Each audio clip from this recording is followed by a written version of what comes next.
Go to questions, please, raise your hand. Jerry? Quickly, JP? Kevin, you guys played, I mean, so well in the first half. Are you a little disappointed you didn't finish it off in the second half? No, not at all. How do you feel? Not at all, JP. That's a good W. I was thrilled the way we played. I thought we played really well all game. Offensively, we got a little stagnant, but that was my fault. But that was kind of, come out, we did exactly what we wanted to do offensively and defensively, and I thought we set a good tone. Right here, Jerry. Kevin, in your career, where does that first half for Myles rank in the performances you've seen? You know, Jerry, this is gonna sound crazy. That's what I see every day. So I don't think it's any different. I'm surprised. I'll be honest. I'm just surprised we haven't seen more of that. You know, I think he's played unselfish all year, which is maybe one of the reasons. But anytime he steps on the floor, you know, I expect to see that. And so did his teammates. To be honest, I mean, it wasn't like we were shocked in the locker room. It was kind of like Myles just being Myles. All right, let's keep moving over. Isaiah. Hey Myles, in terms of your performance and how you were able to get in that zone, how did it feel to see your teammates finding you offensively and everything just coming within the flow? I mean, that's the best part about my teammates. They're always looking for me, they're always cheering me on, my coaching staff too. So, I mean, you have a group of guys like that that's always behind you and pushing you forward. I mean, it's pretty cool. All right, let's go right here. Just one quick one for Myles and Kevin. Myles, how do you feel right now? You saw this sort of come down kind of awkward. How are you feeling I mean, physically I right feel now? great. I'll be ready for tomorrow. I mean, we're going to prepare for a great Marquette team and get back to the hotel and get ready. And Kevin, just speak about, this season has obviously been so unpredictable with the teams and the way it's gone. You played Georgetown a couple weeks ago and had that double overtime game. Just talk about coming here, playing them, and just the game being so different and just the way everything's played out for you this last week. Yeah, I mean, they played really well at home. You know, and I was actually after we lost the double overtime, I was really impressed with how hard we played there, given how well they played. They beat Villanova pretty easily, they beat Paul pretty easily. So it was a place that they played well, which young teams do. And so I said it after that game. You know, I was very encouraged with the way we played, and I thought we came out tonight and really focused on what we wanted to do. And so, we're a good basketball team, and when they're focused and we play defense the way we do, we're very, very tough to beat. Right here, Howard.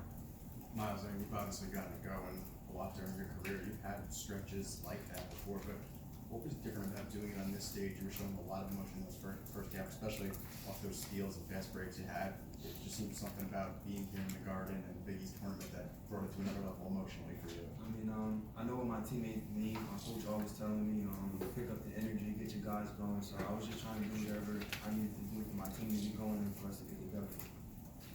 Third row line. Coach, your defensive effort held up to 36 percentage. Your defense, is it where you want it to be, or are we expecting more? No, I mean, at this point, I don't know. Coaches always expect more. No, I like where we're at. I do. I like where we're at. I think we're understanding concepts very easily. For the most part, we're complicated. That's one of the hard things about playing for me is that it's not. We do things that we do complicated things on defense to try to get teams not to be comfortable. And I think at this point with this team, they kind of understand what we're doing, and because our concepts are down, I think that's why we played some really good halves of basketball over the last, ever since February. To be honest with you, we played some really good defensive halves. Over to the left, Jason.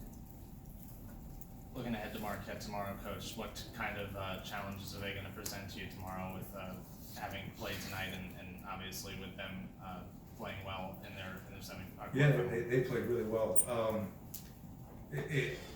Obviously, I think the biggest challenge is obviously I thought Marcus played really well today. I thought he played under control and got everybody involved. And I think that's what makes him hard to defend and hard to stop is the fact that when the Hausers are spaced in the court and Sakar, I always mess his last name up, but I apologize for that.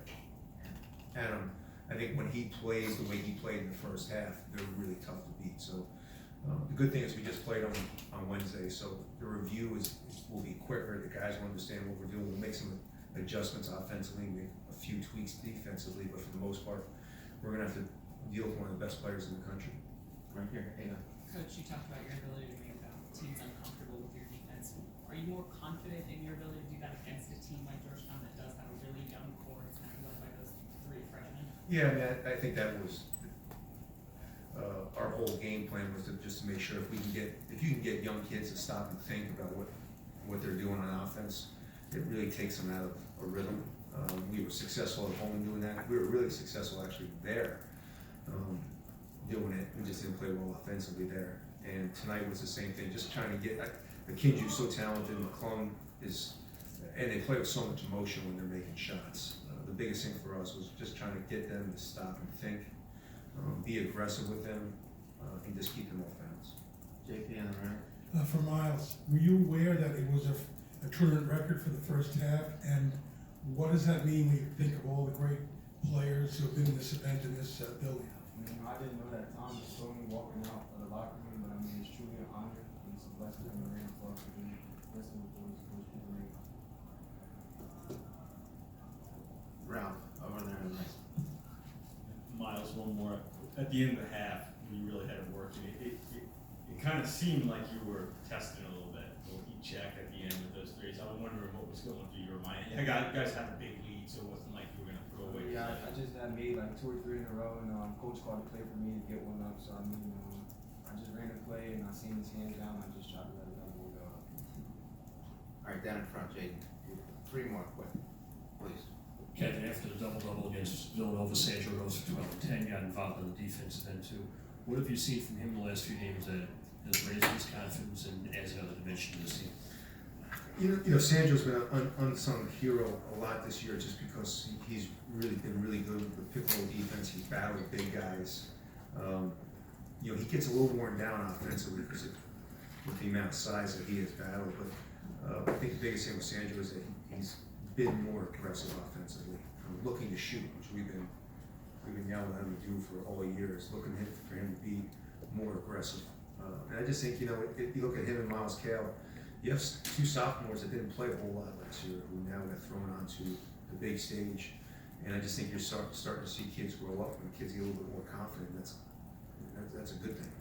Now, Kevin, when Myles picked up his second foul, I think there was 6 minutes left. You guys were up by 20 at that point. Quincy already had 2. Was there any consideration taking out just given where the score was, or? No, I take Q out because Q's emotions run. He'll pick a third up because Q's going to try to be aggressive defensively. It really is the one true blessing about how bad a defender my guy is over here. Is I know that he knows he has 2 fouls, and that I know he ain't picking up the 3rd foul. That's his offense. Yeah. He starts running for I'm surprised he didn't try to start guarding you guys in the second half. He's going to look for someone that's going to stand around a little bit, and so I trust him. He this is my 3rd year with him, so I know he knows what's going to go on. And even though we were up 20, we were in a good rhythm. He was in a good rhythm. I didn't want to take him. Last question right here. Coach, Myles Powell, you mentioned as of late, I mean, 6 threes against Villanova, 3 again today. It seems like just as the season's gone on, he's not only gotten more confident, he's taking smarter shots. Have you felt the same way about that? Yeah, I just think him and Sandro, are guys that they want. I use him as an example. I mean, his freshman year, he got taken out every 2 minutes. I mean, every 2 minutes because it was a disaster. And Sandro and Myles Powell didn't really get that opportunity last year. He got the opportunity as a freshman to play with a group that was still learning. Myles and Sandro played behind 4 seniors, so they never really got the chance to kind of. And I just think Myles Powell and Sandro just stayed extremely steady. They worked extremely hard, and you're just seeing 2 very good basketball players start to grow into themselves. Well, thank you. Thank you.